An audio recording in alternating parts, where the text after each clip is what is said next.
कृष्ण नाम का आसरा, कृष्ण नाम का ध्यान। 27वां अध्याय अब लिखने लगा महान।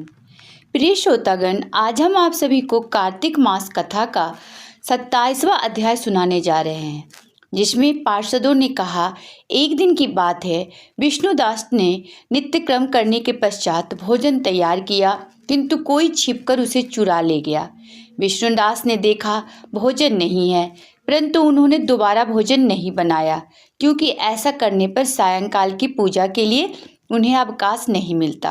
अतः प्रतिदिन के नियम का भंग हो जाने का भय था।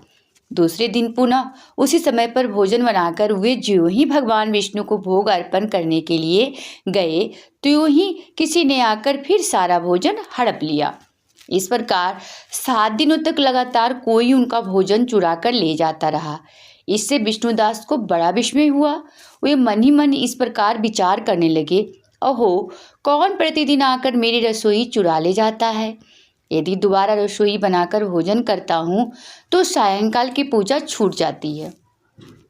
यदि रसोई बनाकर तुरंत ही भोजन कर लेना उचित हो तो मुझसे यह नहीं होगा, क्योंकि भगवान विष्णु को सब कुछ अर्पण किए बिना कोई भी वैष्णव भोजन नहीं करता। आज उपवास करते हुए 7 दिन हो गए। इस प्रकार मैं व्रत में कब तक स्थिर रह सकता हूँ?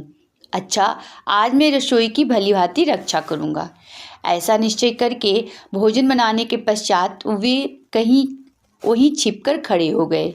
इतने में उन्हें एक चांडाल दिखाई दिया, जो रसोई का अन्न हरकर जाने के लिए तैयार खड़ा था। भूख के मारे उसका सारा शरीर दुर्बल हो गया था। मुख पर दीनता छा रही थी। शरीर में हाड़ और चाम के सिवा कुछ शेष नहीं बचा था। उसे देखकर श्रेष्ठ ब्राह्मण विष्णुदास का हृदय करुणा से भर आया। उन्होंने भोजन चुराने वाले चांडाल की ओर देखकर कहा, भैया जरा ठहरो ठहरो, क्यों रूखा सूखा खाते हो? ये घी तो ले लो। इस प्रकार कहते हुए विप्रवर विष्णुदास को आते देख वज्र चांडाल भय के मारे बड़ी भेग से भागा और कुछ ही दूरी पर मूर्छित होकर गिर पड़ा।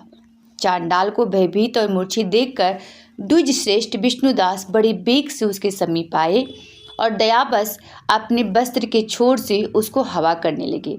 तदंतर जब वह उठकर खड़ा हुआ तब विष्णुदास ने देखा वहाँ चांडाल नहीं है, बल्कि साक्षात नारायणी शंख चक्र और गदा धारण किए सामने उपस्थित है। अपने प्रभु को प्रत्यक्ष देखकर विष्णुदास सात्विक भावों से वशीभूत हो गए। वे स्तुति और नमस्कार करने में भी समर्थ न हो सके। तब भगवान ने सात्विक व्रत का पालन करने वाले अपने भक्त विष्णुदास को छाती से लगा लिया और उन्हें अपने जैसा रूप देकर बैकुंठ धाम को ले चले। उस समय यज्ञ में दीक्षित हुए राजा चोल ने देखा विष्णुदास एक श्रेष्ठ विमान पर बैठकर भगवान विष्णु के समीप जा रहे हैं।